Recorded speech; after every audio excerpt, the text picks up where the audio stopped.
Flannery O'Connor was born nearly a century ago in Savannah, Georgia, and her complex legacy as a Southern Gothic writer reverberates to this day. Flannery's Cafe is a play that delves into her notions of prejudice, grace, and redemption through the characters in her stories. Written by Peggy Douglas and Jason Tinney, the play opens Friday at Chattanooga State Community College in partnership with the nonprofit Mark Making. Due to the sensitive nature of the subject matter, a public talkback will be held after the play, moderated by Donivan Brown, director of the Horton-Keller Center for Traumatic Healing in East Chattanooga. In the first of two conversations about the play, I spoke with Peggy Douglas and Donivan Brown. Peggy, Donivan, thanks for joining us. Thanks for having us, Ray. Absolutely. Peggy, tell us about this play. Well, I've always been fascinated with Flannery O'Connor, not the first time I read her. But as I kept reading her and rereading her, every time I reread one of her stories, I got another seed, another enlightenment.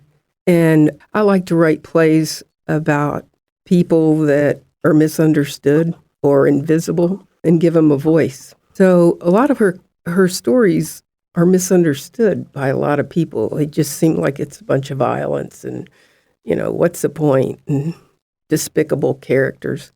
And that's what I thought the first time I read her. And then I realized what her point was.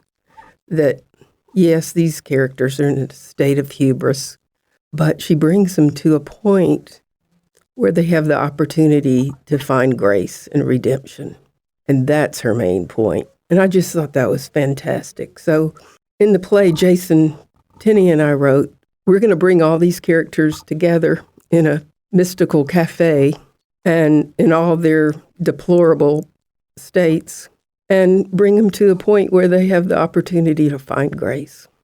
It sounds like a supercut of her various characters. It is. It is. Yeah. And Donivan, you are moderating a talkback afterward. Explain what that is for folks who might not have experienced one themselves, and how you intend that to follow this play. It gives us the opportunity, alongside several panelists, to engage with the audience around both the work of Flannery O'Connor in general and a deep and profound flirtation with the characters that have been extracted from the work and brought into the play. And as Peggy was speaking, I began to feel any number of feelings. There's a warmth and grace, and I appreciate the fact that there is this desire and concern to make known that which is unknown, in the way in which someone's work or a person's life may have been misperceived or we've mischaracterized it. I do approach the talkbacks with some fear and trepidation as I'm thinking about how do we hold accountable someone's legacy. Someone who died even young. She herself was a person of her time, and some of our best citizens are people that existed in a moral, or had the kind of moral character that was woven into the time, but was also a degree or 10 degrees better than its time. And so she is revealing both herself, but also the realities of racism in the South. So I'm, in some respects, new to Flannery O'Connor, but she's always been there in the background, as I'm a Southerner and also an American citizen. She reflected the times, the culture from which she sprang in her work, but she was still very much of it. And that's the dichotomy there, hence this play and hence this talkback. Yeah, she's very complicated. I mean, she was the first to admit that she was racist. I mean, that's what she grew up with. Her mother, her aunts, all the people that lived around her. But she wasn't going to be an activist. What she did was to say, I'm going to create these stories, or I'm going to put my mother in it, my aunt in it, and all the people in my town in it, and show everybody exactly who they are. Then, as a devout Catholic, she had that spiritual component, which is what made her so conflicted, because she was both of the Jim Crow South and also believed what she was taught. She went to church every day, that, it was about love and compassion. So how did she reconcile that? And there's this scriptural idea, the language of being in the world, but not of the world, as if the idea of relating with God, an infinite being who claims that not just he's the highest moral being, but he states that he himself is love. And out of that relationship with God being love, then we can actually better interpret what it means to actually be a citizen of this planet, but also to engage with the complexities around the world around us. But it's true, like she was brought up and inculcated in a deeply racist society. And so throughout her schooling, every single one of her history books would have framed the South, the Civil War as through the lost cause narrative. And that most certainly Africans would have been deemed as subhuman. And so then how does one get out of that place if they're mired into a racist sense of seeing the world without some measure of both accountability and grace? Because if the Catholics or the Protestants see that grace is fundamental to what it means to be made anew and to pursue healing.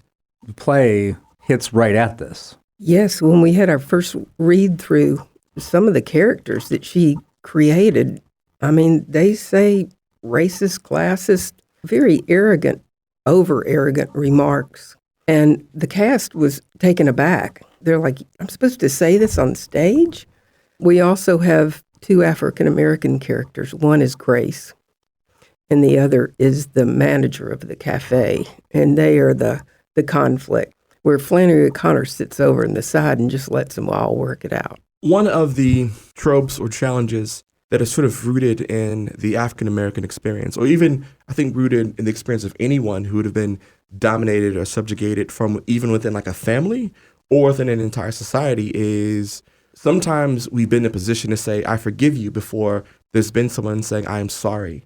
And I think often we have negotiated this challenge of, if I don't forgive this person on Friday, I might not have a job on Monday. So how do you make your way through a society and through this society? And so someone like Flannery O'Connor, who is a scion, who's such a representative of her time, but also conflicted about herself and the time, how do we both honor the good, negotiate the challenge of the bad, and see you as a whole person? And I think this is one of the fundamental challenges of an American society. Within any human history, there's winners and losers. Well, we've wanted to create heroes and villains.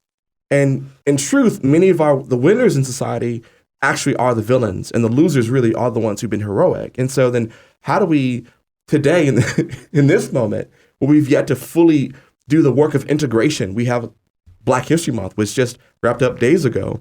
And part of the reason it exists because it's the failure to fully integrate the stories of African Americans into the American narrative. So when I mention this sense of fear and trepidation, it's because I understand that no one is static, and we can be born into times where we fully commit to the worst of that moment, maybe recognize that and not know how to get out of it. That doesn't mean that I shouldn't feel sad or grieved or shocked about that, but understand that if we're going to get out of that, where we are today, our own challenges, that there must be this commitment to seeing a human out of each human and committing to grace as a mechanism to free ourselves to have deeply challenging discussions.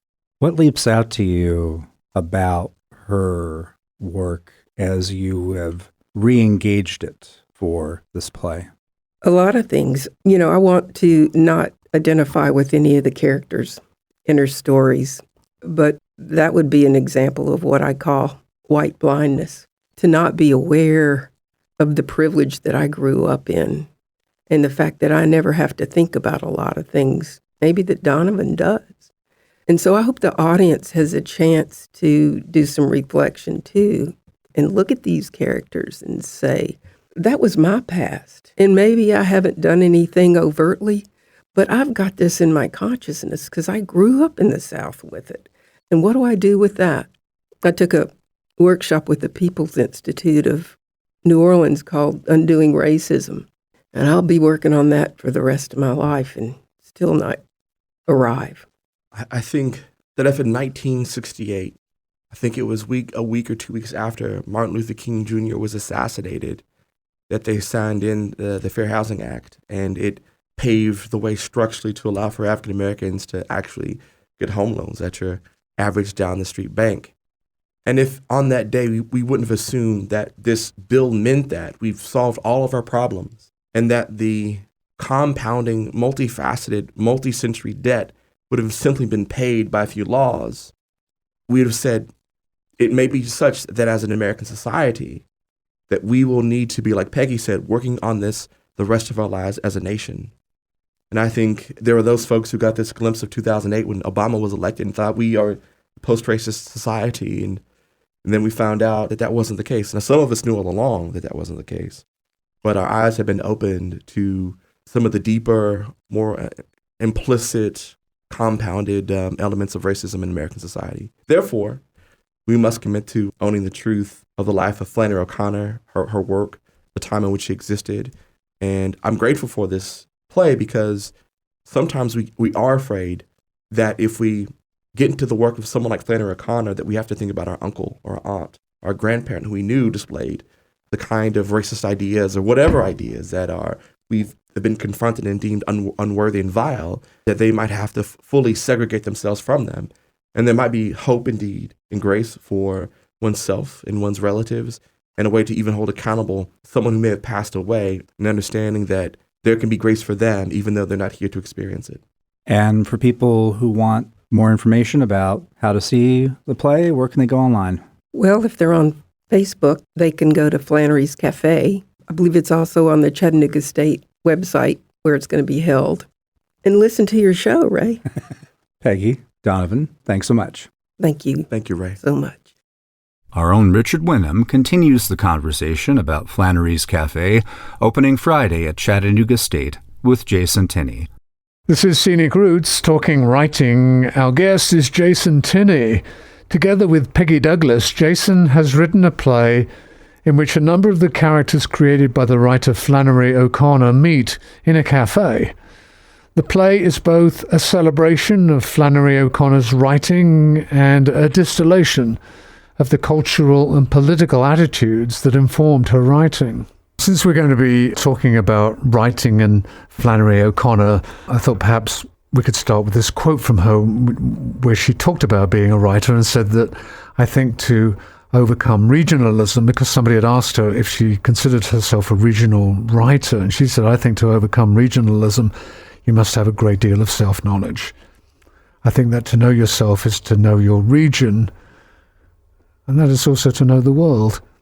And in a sense, paradoxically, it's also to be an exile from that world, so that you have a great deal of detachment. So as a writer, and especially as a writer in the South, does it seem to you, Jason, that once we start talking about the South, you start talking about a very distinct sense of place?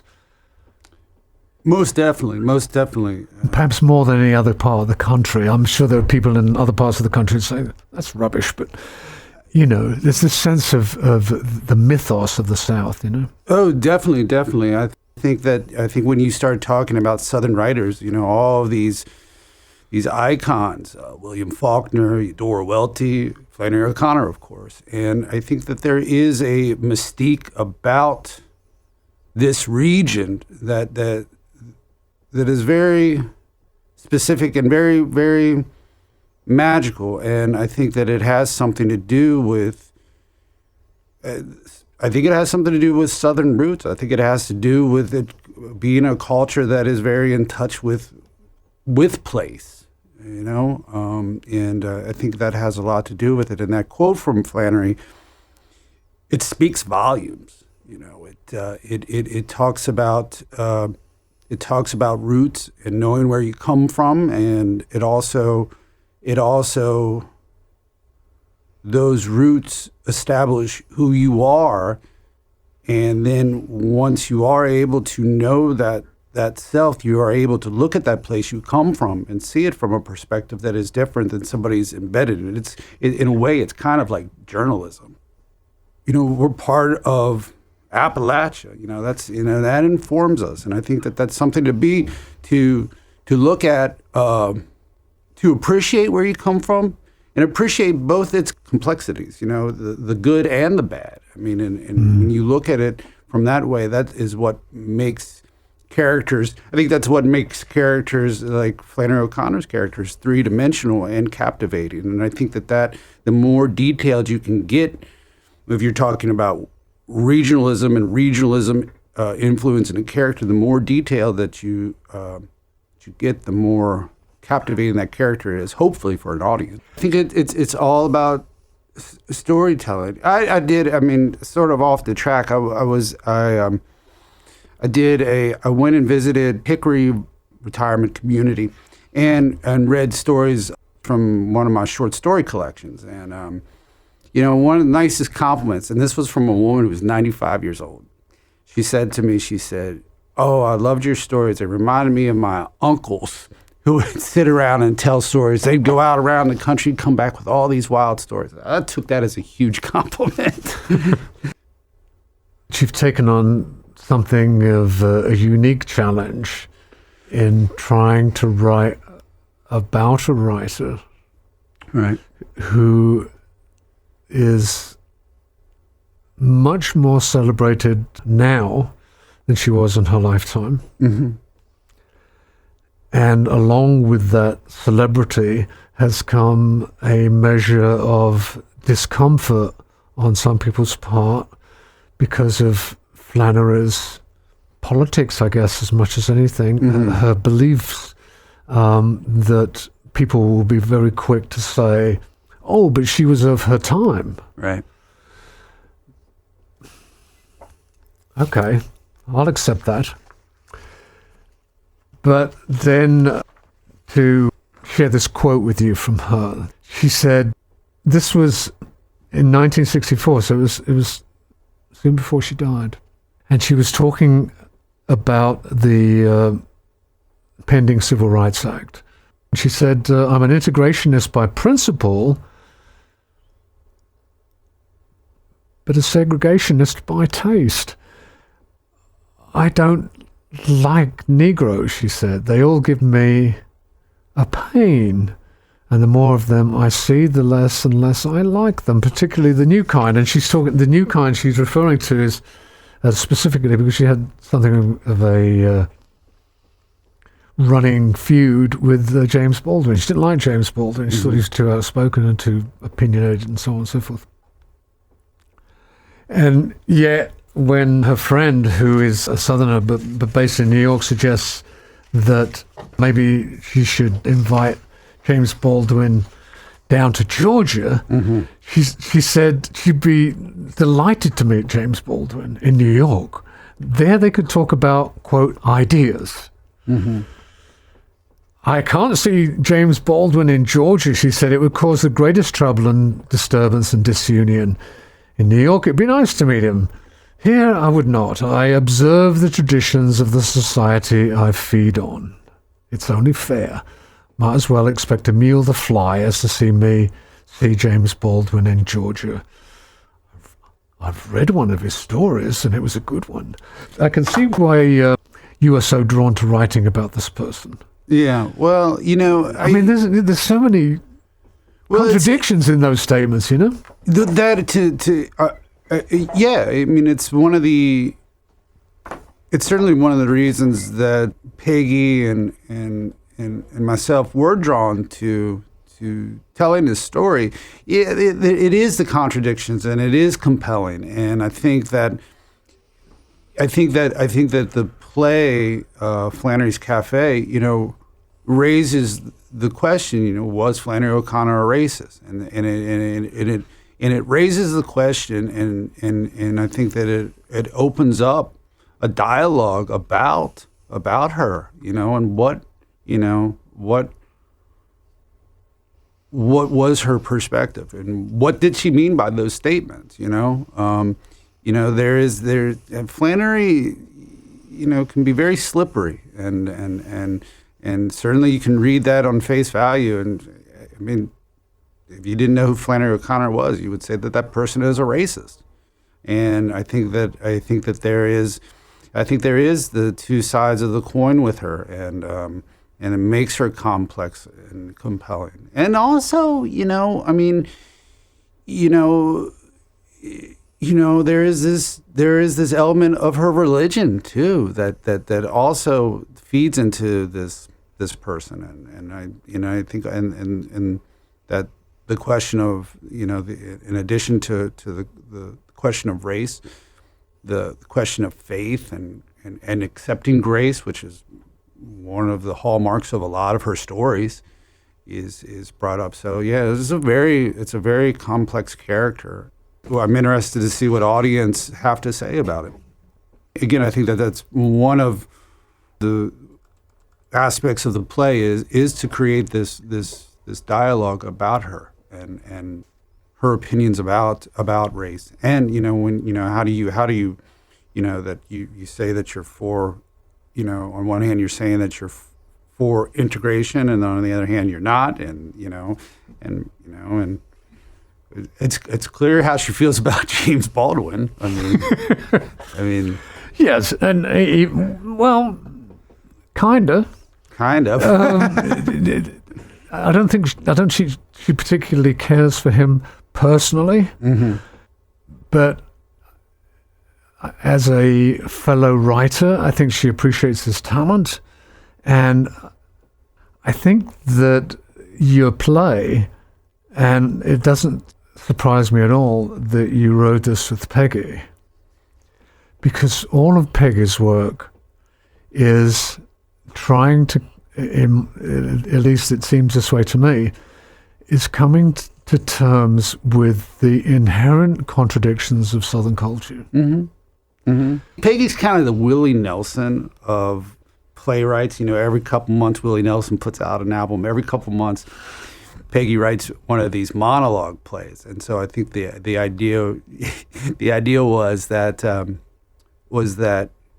she would write the monologues that she writes these postcards. They're beautiful little postcards, and that I would come in and write dialogue to sort of connect things, and structure it more in a play. Because up until this point, I don't believe that she had written a traditional play where it was all of these monologues, and so that was one of the challenges of writing the play was working together in terms of sort of taking these monologues, and then I would try to create pathways of dialogue to get to the monologues, and then have the monologue be able to, go into the next section and create this story and this narrative arc of this play, tell the story of these characters in this roadside cafe down in Georgia. And that, I think, is the heart of Peggy's genius. Yeah. She has a way of showing the complexities of the South through the variety of personalities. Yeah, that she can write saying. about and get inside. Yeah, she does. She does. She really is. As I was saying, that she creates these really beautiful postcards. A big part, actually, I think, of what I really enjoy about Peggy's writing is, and I think maybe it's a generational thing, it's this fascination with politesse. And so Peggy likes to, at least in the work that she's written that I've seen, to go beneath the surface of that. Sure. Because politeness is a front, right? It's a way for us to engage with each other and to... Well, so much of traditional Southern culture goes back to manners. Manners, Right. And we've lost that to a large degree in the contemporary world. And I think that was a conscious decision on the part of my generation to reject that, because it didn't seem honest. Let's be honest with each other, quote unquote. We all know the result of that. Right. Well, I think that also that is one of the aspects of the South. That again, the contradiction. The South. There is this idea of tradition. And I think that there's something. I think that there is an aspect of it that's absolutely lovely. I think that Flannery in her writing both embraced and rejected at the same time. And I think that, Peggy does. Peggy, goes down that road as well. And I think that that's what makes these stories captivating and engaging. Is, and certainly, as you mentioned, getting beneath the surface of this, getting the story behind the story. And that comment by Flannery O'Connor that I observe the traditions of the society I feed on. Yeah, that says it all. It does, doesn't it? Yeah. It's a very ambivalent statement. It doesn't tell you at all what she thinks. Right. She just understands that, to go back to that notion of manners and of deportment, that there's a way that one conducts oneself, is what it seems to me that she's saying. And while I might not necessarily agree with it, I'm not ready to completely disrupt my life, and my relations with the people around me. Well, the thing that fascinates me, and I'm kind of assuming that maybe it's also what fascinated you and Peggy. At one point, Flannery O'Connor said, "I can't get in the head of a black person. I'm not black."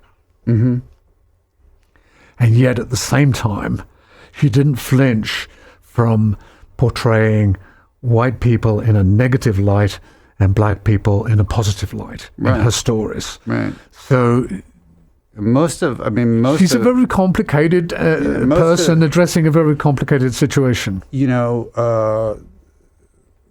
Her characters, she created some very racist characters. And one of the most famous one takes a couple bullets in the chest, talking in reference to a good man's hard to find. So yeah, she does. She aims her pin at a lot of people. So, and that hasn't she just? Wow. There's this wonderful description of this woman. You probably recognize it. She just had this way of cutting right to the heart of things. Well, yeah, and I think that she didn't flinch from anything. No, she didn't, and I think that she knew. I think that she knew that she had borrowed time. Yeah. She knew that she was. She knew she was sick, and I think that, and one of the things of why she is still read today and considered to be one of the great writers of our times is because, her wit and her perception were very, very sharp. Her she paints very vivid pictures,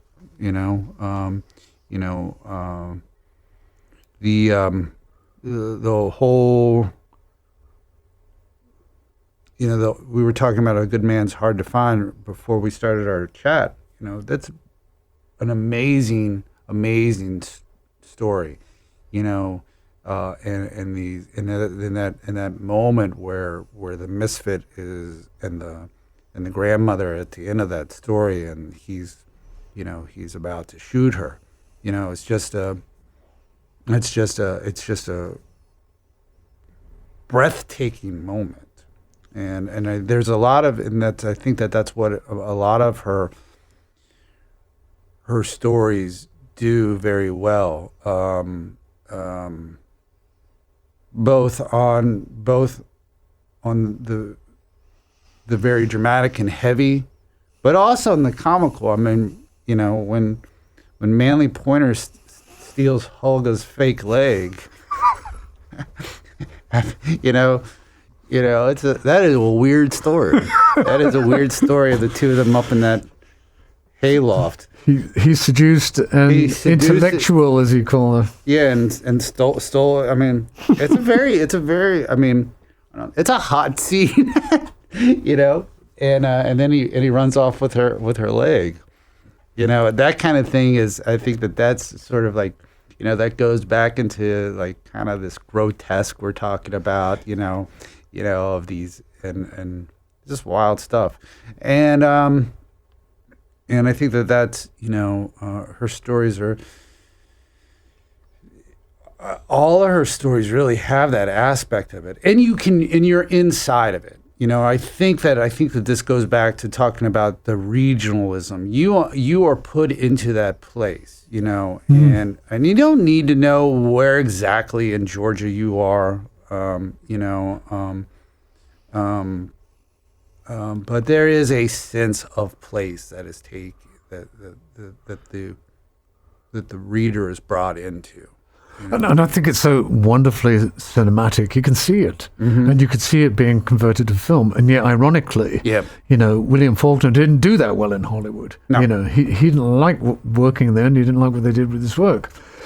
Well, there's a funny story about Faulkner. I hope this is true. That he was out in Hollywood working on film scripts, and he asked if he could write from home.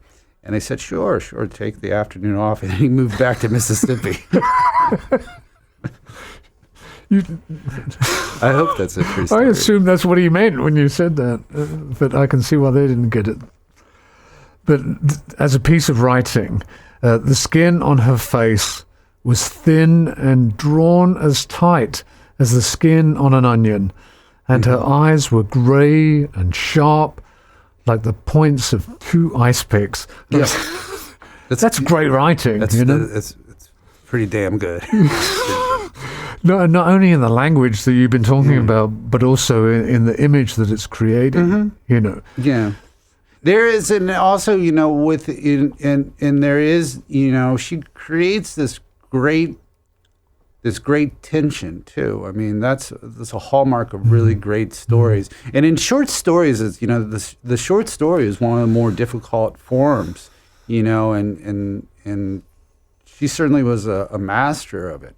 That the whole stuff building up to where, if you haven't read Good Country People, I'm sorry I spoiled it for you, but the whole build up to Manly stealing this artificial leg from this woman, the tension and sort of this weird sexuality is very, it's very visceral, and that is, and the tension leading up to this climatic moment in a good man is hard to find is very visceral, and it's one of her talents as a storyteller and as a writer.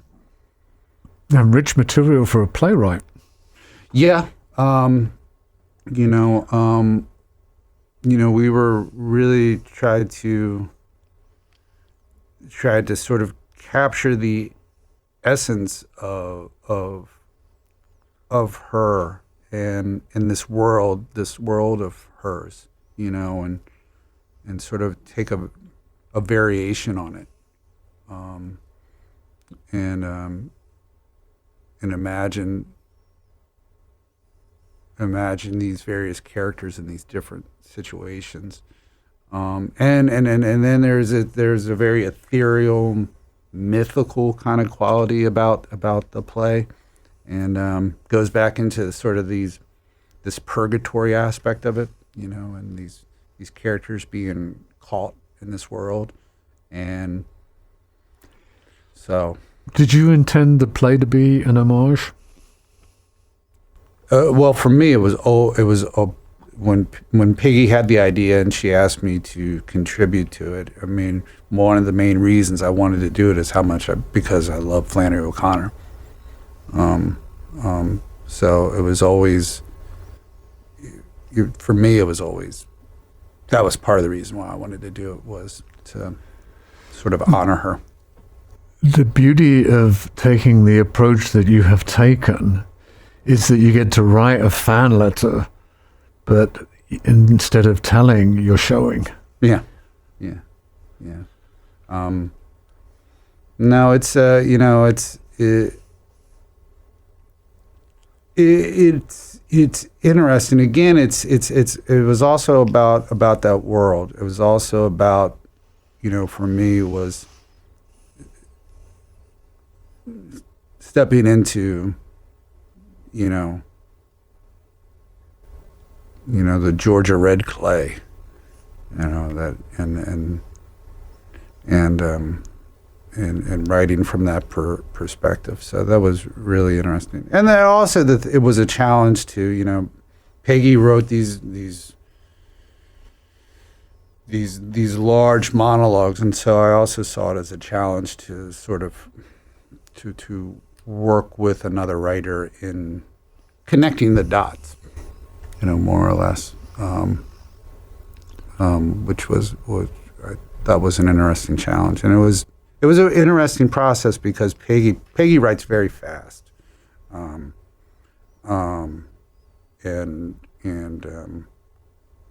I don't. So she would always have plenty of material for me to start to build dialogue around and get characters into different places on the stage. And the other thing that's interesting about it is, once I sent in my last little things, I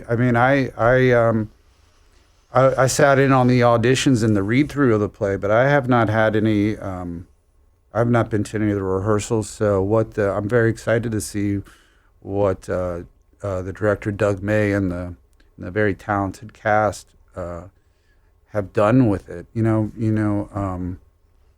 It's interesting. Plays are interesting form in the sense that they're kind of like blueprints. They become something completely different once a director and an actor gets a hold of it. Bit like a song. Yeah. So I'm excited to see what's happened with it, and what they've put together. And I think it's a wonderful journey for a director and an actor to take a piece of material, and then and put their own stamp on it, and take it. An actor can get a hold of one of Peggy's monologues and take it in a completely different direction than what she or I would have intended, and it's the discovery. That's the beautiful thing about it, and it's one of the things that I love about theater, is that discovery, and that's and it's exciting to see that happen, come to life and become three-dimensional, because you're sitting at your desk typing this stuff up, and you're like, and you're maybe acting it to see if it actually works as dialogue, and then when another actor gets a hold of it, it's even more exciting if you don't know that actor, and then to see what they've done with it. It's pretty cool. It is. It's first a dialogue between you and the actor and the director, and then it's a dialogue between the actors and the audience. Yeah. And you're going to hear the result of that also. Yeah. The play, Flannery's Cafe, will be performed at 7:30 on Friday, March 11th and Saturday, March 12th, and at 2:30 on Sunday, March 13th at the Chattanooga State Community College Humanities Theatre. Admission is free. This is Talking Writing on listener-supported public radio in Chattanooga.